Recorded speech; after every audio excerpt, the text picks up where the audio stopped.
بھائی بزرگو دوستو، اللہ کے راستہ میں چل کر چند صفتوں پر مشق کرائی جاتی ہے جس پر عملی مشق کرنے سے دین پر چلنا آسان ہوتا ہے۔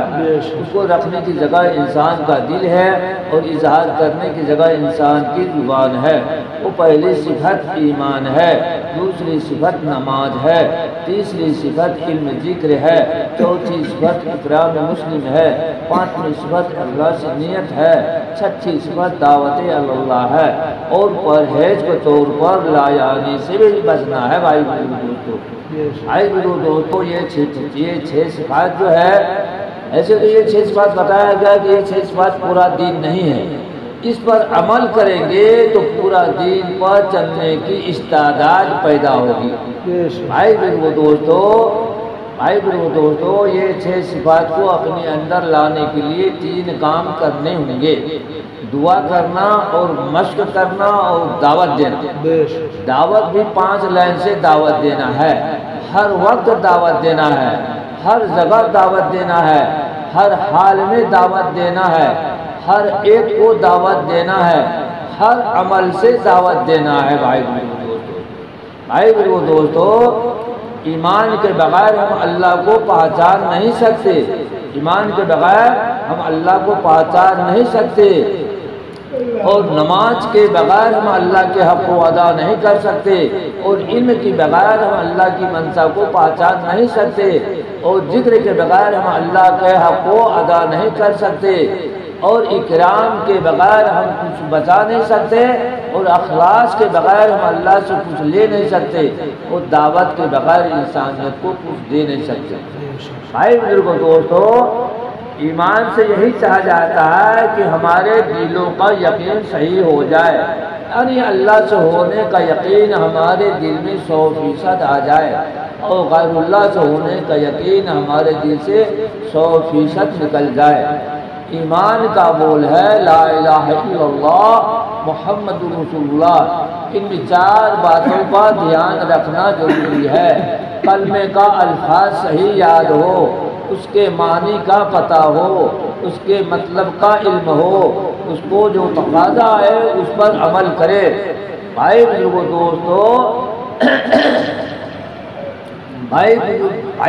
دوستو، کلمے کا الفاظ ہے لا الہ الا اللہ محمد رسول اللہ۔ اس کے معنی ہے کہ نہیں ہے کوئی معبود سوائے اللہ کے، اور محمد رسول اللہ صلی اللہ علیہ وسلم اللہ کے رسول ہیں، محمد صلی اللہ علیہ وسلم اللہ کے رسول ہیں۔ لا الہ الا اللہ کا مطلب ہے کہ مخلوق سے کچھ نہیں ہوتا، دنیا سے کچھ نہیں ہوتا، اللہ کے بغیر اللہ سب کچھ کرتے ہیں، مخلوق کے بغیر مخلوق سب سے سب اللہ کے محتاج ہیں۔ اللہ تعالیٰ اس میں کسی چیز کا محتاج نہیں، کسی بھی چیز کا محتاج نہیں۔ اللہ تعالیٰ سب کچھ کے بغیر سب کچھ کرتے ہیں۔ دنیا کے تمام انسان اور جنات مل کر ایک انسان کو نفع پہنچانا چاہے، اللہ نہ چاہے تو نہیں پہنچا سکتا، اور دنیا کے تمام انسان اور جنات مل کر ایک انسان کو نقصان پہنچانا چاہے، اللہ نہ چاہے تو نہیں پہنچا سکتا۔ اس بات کا یقین ہمارے دل میں آ جائے۔ اور دوسرا جو ہے محمد رسول اللہ، محمد رسول اللہ صلی اللہ علیہ وسلم کے پاکیزہ اور نورانی طریقے میں دنیا و آخرت کی 100% کامیابی ہے۔ اس سے ہٹ کر کے جتنے بھی طریقے ہیں دنیا و آخرت کی 100% ناکامی ہے، دنیا و آخرت کی 100% ناکامی ہے۔ بھائی بزرگو دوستو، اللہ کے یہاں وہی عمل مقبول ہے جو حضور صلی اللہ علیہ وسلم کے طریقے کے مطابق کیا گیا ہو۔ ایک حدیث کا خلاصہ ہے کہ جس زمانے میں دین مٹ رہا ہو، سنت طریقے زندگی سے نکل رہے ہوں، ایسے وقت میں ایک سنت کو زندہ کرنا 100 شہیدوں کا ثواب ہے۔ اس لیے کلمے کا تقاضا ہے کہ من چاہی زندگی چھوڑ کر رب چاہی زندگی اختیار کریں، من چاہی زندگی چھوڑ کر رب چاہی زندگی اختیار کریں۔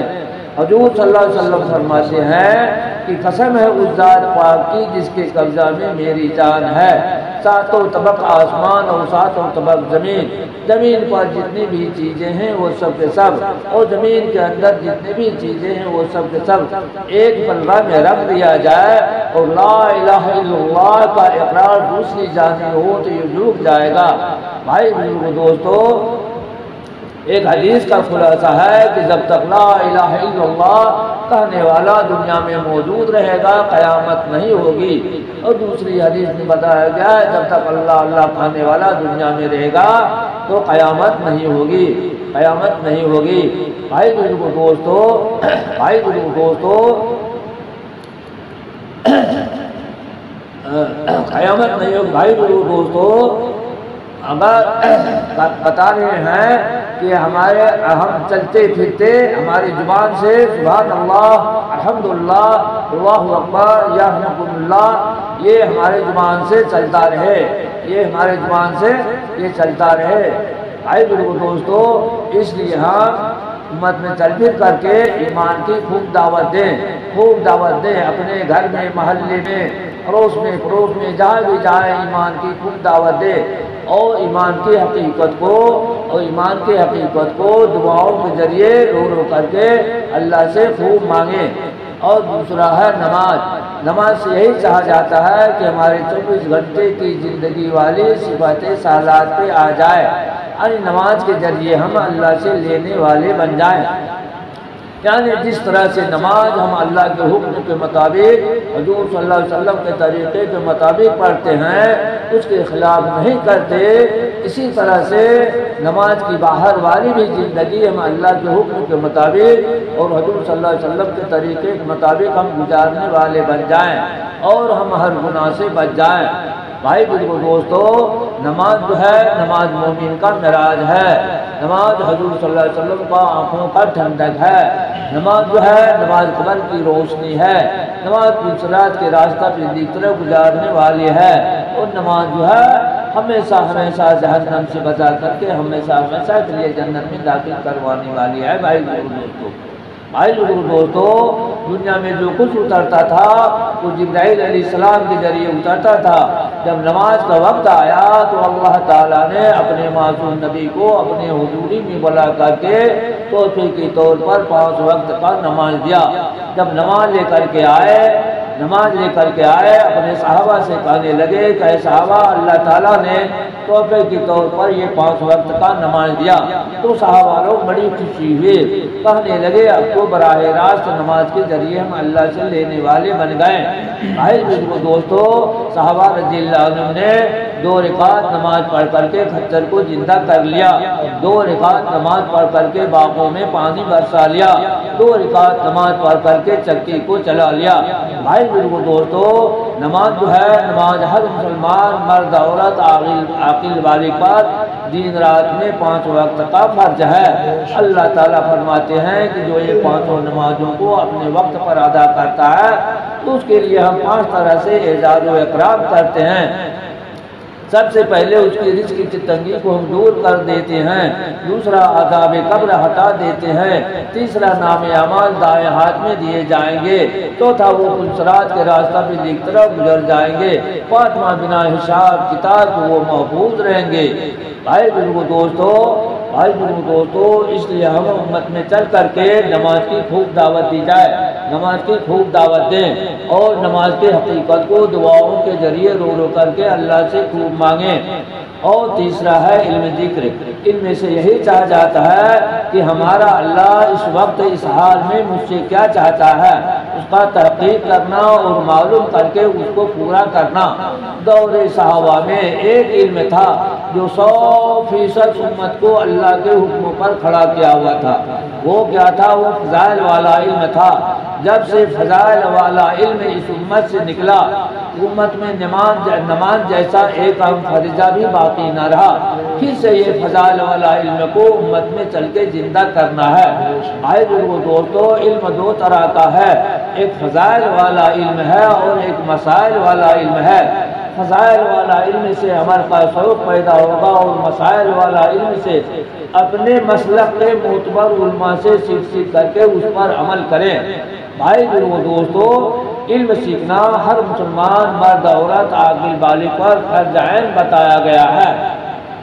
حضور صلی اللہ علیہ وسلم سے حضور صلی اللہ علیہ وسلم نے اپنے صحابہ سے فرماتے تھے، حضور صلی اللہ علیہ وسلم اپنے صحابہ سے فرماتے تھے کہ اے صحابہ علم کو سیکھو چاہے تمہیں چین جانا پڑے۔ تو بھائی دوستو، علم سیکھنا اتنا فرض ہے کہ اسے حلال و حرام کا تمیز ہو جائے اور جائز ناجائز کا پہچان ہو جائے۔ بھائی دوستو، حضور صلی اللہ علیہ وسلم فرماتے ہیں کہ جو شخص علم دین سیکھنے کے لیے اپنے گھر سے نکلتا ہے تو فرشتے ان کے خوشنودی کے واسطے ان کے پیر کے نیچے اپنا پر بچھا دیتے ہیں، اور دنیا کے تمام مخلوقات، چرندے پرندے، جنگل میں رہنے والے جانور، حتیٰ کہ دریا میں رہنے والی مچھلیاں تک بھی دعائے مغفرت کرتی ہے۔ بھائی دوستو، ہمیں چاہیے کہ امت میں چل پھر کر کے علم، نافع علم کی دعوت دے، اور نافع علم کو، حقیقت کو دعاؤں کے ذریعے رو رو کر کے اللہ سے خوب مانگے۔ اور دوسرا ہے ذکر۔ ذکر سے یہی چاہا جاتا ہے کہ ہمارے اندر اللہ کا دھیان پیدا ہو جائے۔ مخلوق کی مشغولی چاہے جائز یا حلال کیوں نہ ہو، دل پر ضرور اثر کرتی ہے۔ اس اثر کا نام ہے غفلت۔ اس کو دور کرنے کے لیے اللہ کے ذکر کی ضرورت ہے۔ بھائی دوستو، ہر چیز کی کوئی نہ کوئی ضرورت ہوتی ہے۔ جیسے مثال کے طور پر کپڑے میں یا بدن میں میل پڑ جائے تو اس کے لیے صابن کی ضرورت ہوتی ہے، اور لوہے میں جنگ پڑ جائے تو اس کے لیے آگ کی بھٹی کی ضرورت ہوتی ہے۔ اسی طرح سے دل کی غفلت کو دور کرنے کے لیے اللہ کے ذکر کی ضرورت ہے۔ بتایا گیا ہے کہ ذکر کرنے والا کا دل زندہ کا مانند ہے، اور ذکر نہ کرنے والا کا دل زندہ تو ہے لیکن وہ مردہ کا مانند ہے۔ بھائی دوستو، اس لیے امت میں چل کر کے ذکر کی خوب دعوت دی جائے، اور ذکر کی حقیقت کو دعاؤں کے ذریعے رو رو کر کے اللہ سے خوب مانگیں۔ اور چوتھا ہے اکرام مسلم۔ اکرام مسلم سے ہی چاہا جاتا ہے کہ ہمارے اندر اور پورے امت کے اندر ایک جوڑ پیدا ہو جائے، ایک جوڑ پیدا ہو جائے، پیار محبت پیدا ہو جائے۔ حق سے زیادہ دینے کے نام اکرام ہے، لہذا ہم اپنے حق کو رعایت کرتے ہوئے دوسروں کا حق کو ادا کرنے والا بنیں۔ بھائی دوستو، حقدار کو حق کو دینا ہی ہے۔ اس میں دو باتیں ہیں، ایک ہے اخلاق اور ایک ہے معاملات۔ اخلاق اور معاملات کی درستگی سے آپس میں جوڑ پیدا ہوگا، اور غیروں کو ایمان میں داخل ہونے کی راہیں کھلیں گی۔ بھائی دوستو، نماز ہم مسجد میں پڑھتے ہیں، اور روزہ ہمارے اندر ہوتا ہے، اور زکوٰۃ صرف ایمان والے کو دی جاتی ہے، اور حج کے علاقے میں غیروں کا جانا منع ہے۔ غیر تو ہمارے اخلاق اور معاملات پر ہی متاثر ہوں گے۔ بھائی دوستو، اخلاق اور معاملات کی بگڑنے سے نیکیاں دوسروں کی ہو جائے گی، اور معاملات کی درستگی سے نیکیوں کی حفاظت ہوگی، اور ہمارے اندر اکرام مسلم کا جذبہ پیدا ہوگا۔ اس لیے بھائی دوستو، امت میں چل کر کے اکرام کی خوب دعوت دی جائے، اور اکرام کی حقیقت کو دعاؤں کے ذریعے رو رو کر کے اللہ سے بھی خوب مانگیں۔ اور پانچواں ہے اخلاص نیت۔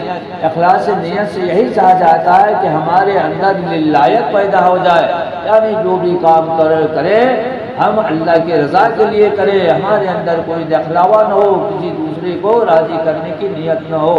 بھائی دوستو، ہم جو بھی عمل کرتے ہیں، غلط یا ہے صحیح ہے یا غلط، وہ وہی جانتے ہیں۔ اخلاص میں، عمل میں اخلاص ہے یا نہیں ہے، وہ اللہ ہی جانتے ہیں۔ بھائی دوستو، اللہ اس وقت بتلائیں گے جب عمل کرنے کا نیت ہاتھ سے نکل جائے گا، جب عمل کرنے کا وقت ہاتھ سے نکل جائے گا۔ بھائی دوستو، بتایا گیا ہے کہ بڑے بڑے عمل نیت کی خرابی کی وجہ سے مردود قرار دیے جاتے ہیں۔ بھائی دوستو، قیامت میں سب سے پہلے جن کا حساب ہوگا اس میں کیا ہوں گے؟ شہید ہوں گے، اور سخی ہوں گے، مطلب خرچ کرنے والے ہوں گے، اور اس میں عالم بھی ہوں گے۔ اس کی نیت کی خرابی کی وجہ سے اللہ تعالیٰ جہنم میں اللہ تعالیٰ فرمائیں گے اس کو جہنم میں پھینک دو۔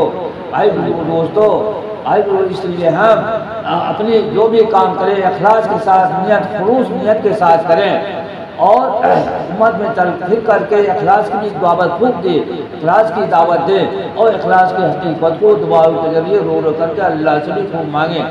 اور چھٹا ہے دعوت اللہ۔ دعوت اللہ سے یہی چاہا جاتا ہے کہ ہماری جان اور مال کی ترتیب صحیح ہو جائے۔ اللہ تعالیٰ نے ہر انسان کو دو نعمتیں دی ہیں، جان اور مال۔ آئے دوستو، جان اللہ تعالیٰ کی دیا ہوا امانت، دی ہوئی امانت ہے، اور مال بھی اللہ تعالیٰ کی دی ہوئی امانت ہے۔ اللہ تعالیٰ فرماتے ہیں ہم نے اپنے مومن بندوں کا جان اور مال کو جنت کے بدلے خرید لیے ہیں۔ آئے دوستو، ہم اپنی جان اور مال کو اپنی مرضی کے مطابق خرچ کریں گے تو قرآن شریف کے فیصلے کا خلاف ہوگا، قرآن شریف کے فیصلے کا خلاف ہوگا۔ جب تک امت کی جان اور مال کا استعمال صحیح تھا تو دین اور دنیا میں سرسبز اور سعادت تھا۔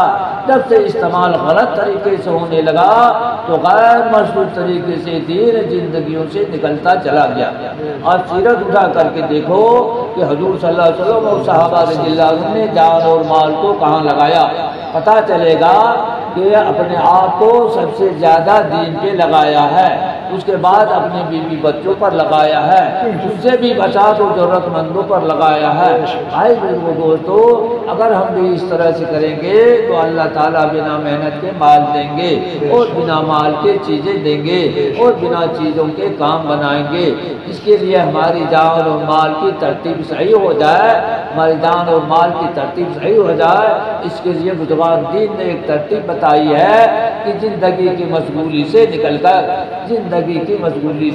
کر اللہ کے راستہ میں 4 ماہ لگایا جائے اور ہر سال 40 دن لگایا جائے، سال میں 40 دن چلہ لگایا جائے اور وہ اپنے مقام پر رہ کر 5 کام اہتمام کے ساتھ کریں۔ انشاءاللہ ہم سب کریں گے بھائی، انشاءاللہ بھائی۔ آئے دوستو، دیکھیں یہ وقت بہت قیمتی وقت بتایا گیا ہے۔ مثال کے طور پر جیسے سال کے اعتبار سے رمضان کا مہینہ جو ہے بہت مبارک مہینہ ہوتا ہے، اور راتوں کے حساب سے لیلۃ القدر کی رات بہت قیمتی ہوتی ہے، اور ہفتے کے اعتبار سے جمعہ کا دن بہت افضل ہوتا ہے۔ اسی طرح سے فجر اور عصر کا وقت بہت قیمتی ہوتا ہے، اس لیے کہ اس میں فرشتوں کا تبادلہ ہوتا ہے، بدلی ہوتا ہے۔ جو فرشتہ فجر میں آتے ہیں وہ عصر میں چلے جاتے ہیں، جو عصر میں آتے ہیں وہ فجر میں جو ہم لوگ نام اعمال کریں گے، جو عمل کریں گے، وہ فرشتہ اپنے رجسٹر میں لکھ کر کے وہ چلے جائیں گے۔ اس کے لیے بزرگان دین نے فرمایا ہے کہ ان 3 تسبیحات کا پابندی رکھو۔ تیسرے کلمے کی فضیلت میں حضرت مہانی رضی اللہ تعالیٰ عنہ فرماتی ہے کہ ایک مرتبہ حضور صلی اللہ علیہ وسلم میرے گھر تشریف لائے، میں نے عرض کیا یا رسول اللہ میں کمزور ہوں، بوڑھی ہوں، ضعیف ہوں، کوئی عمل ایسی بتا دیجئے جو میں بیٹھے بیٹھے کرتی رہا کروں۔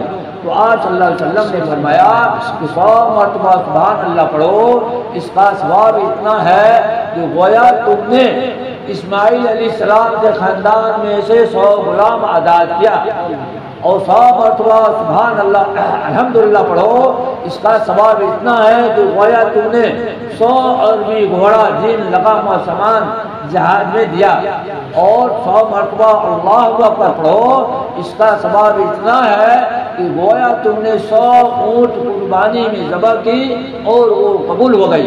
بھائی دوستو ذرا غور کریں کہ سال کے اعتبار سے قربانی ہم بھی کرتے ہیں، ہم سب بھی کرتے ہیں، اللہ بہتر جانے کیسا مال ہوتا ہے، کیسا نیت ہوتا ہے، قبول ہوتا ہے یا نہیں ہوتا ہے۔ اللہ تعالیٰ اس میں قبولیت کا درجہ رکھا ہے، اور 100 مرتبہ لا الہ الا اللہ پڑھ لینے سے زمین اور آسمان کے درمیان جتنی بھی خالی جگہ ہے وہ نیکی سے پورا دیتے ہیں، اور 100 مرتبہ لا حول ولا قوت الا باللہ العلی العظیم پڑھ لینے سے اس میں 99 بیماری کی شفا ہے۔ اور دوسری تسبیح ہے درود شریف کی۔ بھائی میرے دوستو، حضور صلی اللہ علیہ وسلم کا اتنا بڑا احسانات ہم پہ ہیں کہ اس کا بدلہ ہم چکا نہیں سکتے، جہاں تک ہو سکے درود شریف پڑھتے رہیں۔ حضور صلی اللہ علیہ وسلم فرماتے ہیں کہ قیامت کے روز میرے قریب سب سے زیادہ وہ شخص ہوگا جس نے مجھ پر سب سے زیادہ درود بھیجا ہوگا۔ اور دوسری حدیث میں حضور صلی اللہ علیہ وسلم فرماتے ہیں کہ جو شخص مجھ پر ایک بار درود بھیجتا ہے تو اللہ تعالیٰ اس کے اوپر 10 رحمتیں نازل فرماتے ہیں۔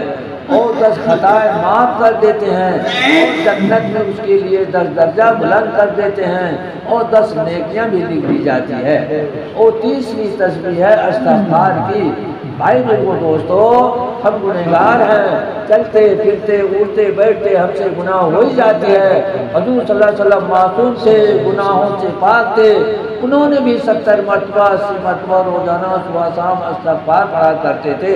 تو ہمیں بھی چاہیے کہ صبح شام 100 بار استغفار پڑھ لیا کریں۔ جو شخص استغفر اللہ الذی لا الہ الا هو الحی القیوم واتوب الیہ 3 بار پڑھ لے، اس کی ساری گناہ معاف ہو جاتی ہے، چاہے سمندر کے جھانک کے برابر ہو۔ حضرت عباس رضی اللہ عنہ سے روایت ہے کہ حضور صلی اللہ علیہ وسلم نے ارشاد فرمایا کہ جو شخص پابندی کے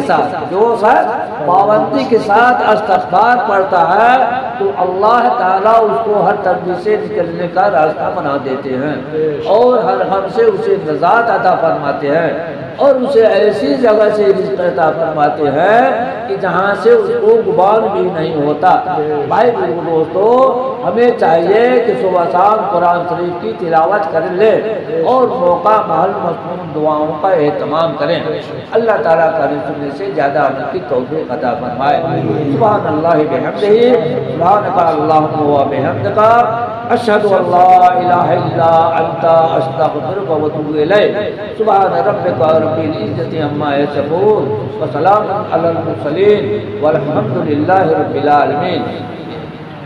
یہ اپنے تسبیحات پورا کرنا، جو مشغولیات ہیں وہ چلتے پھرتے اپنے تسبیحات کو پورا کرنا۔